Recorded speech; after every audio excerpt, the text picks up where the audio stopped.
പുതിയ നിയമം മത്തായിയുടെ സുവിശേഷം 8-ാം അധ്യായം 28 മുതൽ 34 വരെയുള്ള വാക്യങ്ങൾ.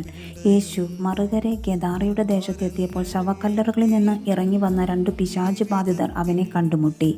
ആർക്കും ആ വഴി സഞ്ചരിക്കാൻ സാധിക്കാത്ത വിധം അവർ അപകടകാരികളായിരുന്നു. അവർ അട്ടഹസിച്ചു പറഞ്ഞു, ദൈവപുത്ര, നീ എന്തിന് ഞങ്ങളുടെ കാര്യത്തിൽ ഇടപെടുന്നു? സമയത്തിന് മുൻപ് ഞങ്ങളെ പീഡിപ്പിക്കാൻ നീ ഇവിടെ വന്നിരിക്കുകയാണോ?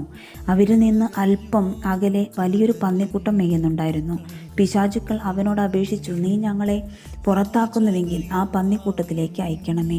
അവൻ പറഞ്ഞു, പൊയ്ക്കൊള്ളുവേൻ. അവ പുറത്തു വന്ന് പന്നികളിൽ പ്രവേശിച്ചു. പന്നിക്കൂട്ടം മുഴുവൻ കിഴക്കാൻ തൂക്കായ നിരത്തിലൂടെ പാഞ്ഞു ചെന്ന് കടലിൽ മുങ്ങിച്ചത്തു. പന്നി മേയ്ക്കുന്നവർ ഭയപ്പെട്ടോടി പട്ടണത്തിലെത്തി എല്ലാ കാര്യങ്ങളും പിശാചബാധിതർക്ക് സംഭവിച്ചതും അറിയിച്ചു. അപ്പോൾ പട്ടണം മുഴുവൻ യേശുവിനെ കാണാൻ പുറപ്പെട്ടു വന്നു. അവർ അവനെ കണ്ടപ്പോൾ ഞങ്ങളുടെ അതിർത്തി വിട്ടുപോകണമെന്ന് അപേക്ഷിച്ചു. നമ്മുടെ കർത്താവായ യേശു മിശിഹായ്ക്ക് സ്തുതി.